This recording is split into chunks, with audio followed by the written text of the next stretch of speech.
Okay, ચલા. જય સચ્ચિદાનંદ 18th જૂન 18મી જૂન નિરંતર નિર્વિકાર. આ કાળમાં બળતરાને લઈને આ કાળમાં બળતરાને લઈને વિષયના કાદવમાં પડે છે. અહીં તો કોઈ કાદવમાં પડે જ નહીં ને. બહુ બળતરા હોય ત્યારે માણસ શું કરે? એટલે ઊંધો ઉપાય કરે. બહુ બળતરા હોય ત્યારે માણસ શું કરે? એટલે ઊંધો ઉપાય કરે. અહીંયા દાદાએ બહુ સરસ પોળ પાડ્યો છે કે ભારતના લોકો કસાઈ છે, એટલે કસાઈમાં રચ્યા પચ્યા રહે છે, વિશેષ કરીને માન અને લોભમાં. અને માન સાચવવા માટે ક્રોધ કરે છે, લોભ સાચવવા માટે લોભનું રક્ષણ કરવા ક્રોધ કરે છે. અને એ બંને પ્રત્યે જબરજસ્ત માલિકી ભાવ છે, ઓનરશિપ, મારું, માયા.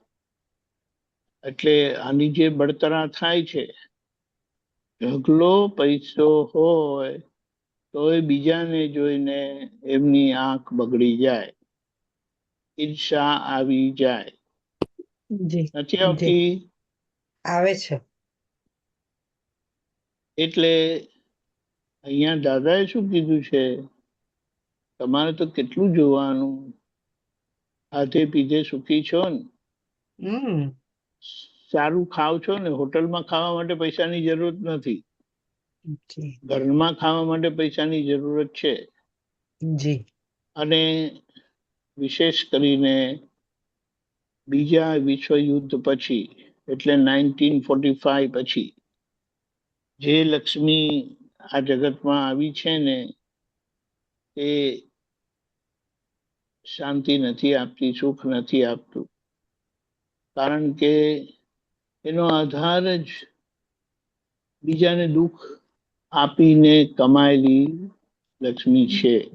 તેથી જી એટલે મૂળ વાત એ આવીને ઉભી રહી છે કે આ જે બળતરા થાય છે એને ટાળી પાડવા માટે લોકો, ભારતના લોકો વિષયમાં ઝંપલાવે છે અને જાણતા નથી કે આ ઊંધો ઉપાય છે. ઊંધો ઉપાય એટલા માટે છે કે ઉપાયથી ઠંડક થાય અને વધુ બળતરા ના થાય તો એને સાચો ઉપાય કહેવાય.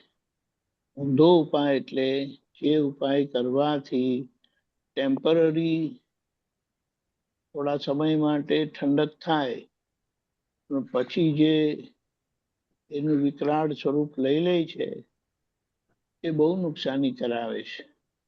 બળતરા તો કરાવે જ છે વધારે, એ બળતરા ઉત્તેજિત થાય છે અને વધારે ને વધારે એમાં ઝંપલાવે છે. એટલે આના માટે કોઈ વિચારણા જ કરી નથી. આ તો દાદાએ આ બધી સમજણ ટાળી ફોડ પાડ્યો એટલે આપણને ખબર પડી, નહીં તો આપણે એમાં ઝંપલાવ કરતા હતા. એટલે એ સમજણથી આજે આપણે હવે શું કરવાનું એ સમજી લેવાનું છે. છઠ્ઠી કલમની તીવ્ર ભાવના રાખીએ, રોજ નિશ્ચય કરીએ કે દાદા ભગવાન મને આપના જેવું મન વચન કાયનું શુદ્ધ બ્રહ્મચર્ય પાળવાની શક્તિ આપો. મનમાં વિચાર આવે ત્યાં જ હું એને જોઈ લઉં, સમજી લઉં, ઓળખી લઉં અને મારા પ્રતિક્રમણ થાય એવી કૃપા કરો. તો આવી રીતે નક્કી કરવાથી શું થાય કે અંદર જે આ ઊભું થાય, એટલે દાદા એમ કીધું કોઈ પણ છોડને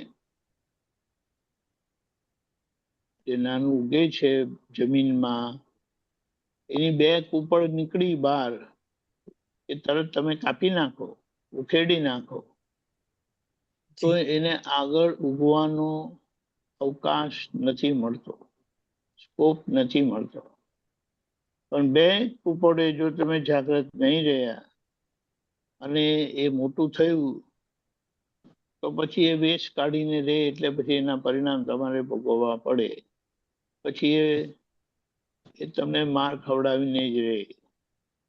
એટલે ફરી ફરી ખૂબ વિચાર કરીને એમાં સમજવું એ ચંપલામાંનું નહીં, અને દાદાના જ્ઞાનથી કસાયના સમાધાન થયેલા છે.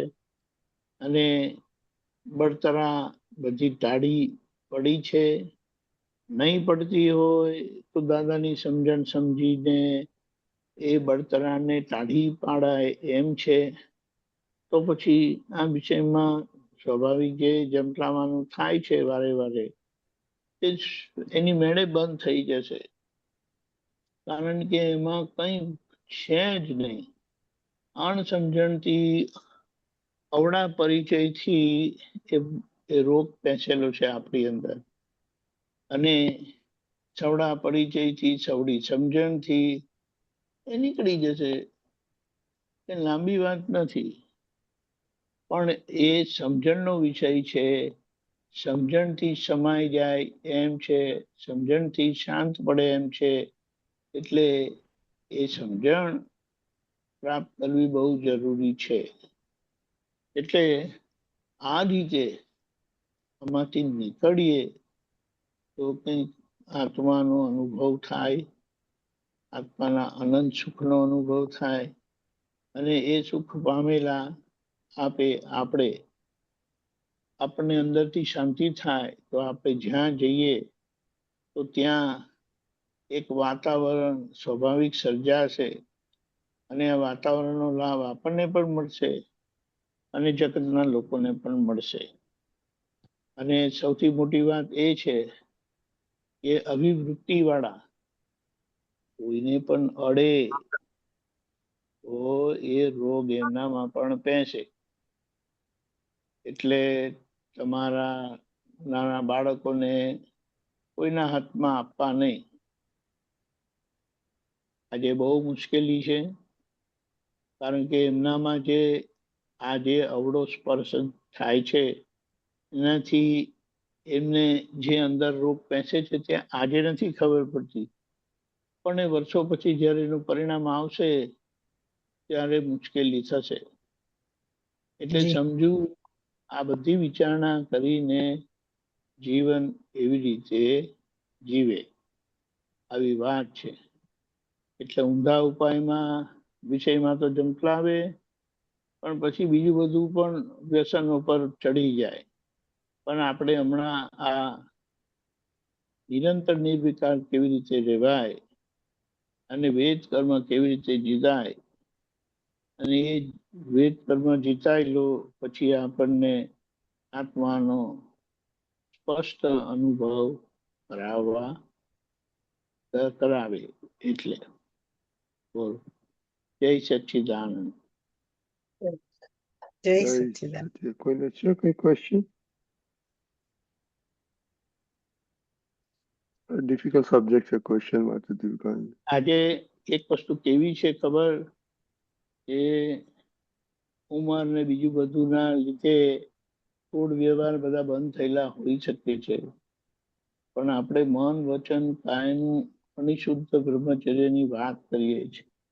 એટલે ત્યાં મનમાં પણ એ પેસે નહીં, અને મનમાં એ ઊભું થાય ને ત્યાં ચિત્ત બધું ફરી વળે ને ફોટા પાડે ને બધું, ત્યારે એમાં આપણે રહીએ નહીં તો પછી એનું પરિણામ આપણને આવે. અને એની ચોઈસ આપણી પાસે છે. ચોઈસ એટલે આપણે નક્કી કરીએ તો આપણે થઈ શકીએ એમ છે, કારણ કે આપણા માટે આપણે જ જવાબદાર છે. આવું છે. એટલે જેમણે એ બારી ખુલ્લી રાખી છે એ બારીમાંથી બધા અવનવા ભૂતળા પેસ્યા જ કરશે. જય સચ્ચિદાનંદ. જય સચ્ચિદાનંદ. એ છે ત્યાં નિશાન? જય સચ્ચિદાનંદ. કેમ છે બધું? શું થઈ છે બસ તીજા? રેડી. ફૂલ ચાર્જ થઈ ગઈ કોલેજ?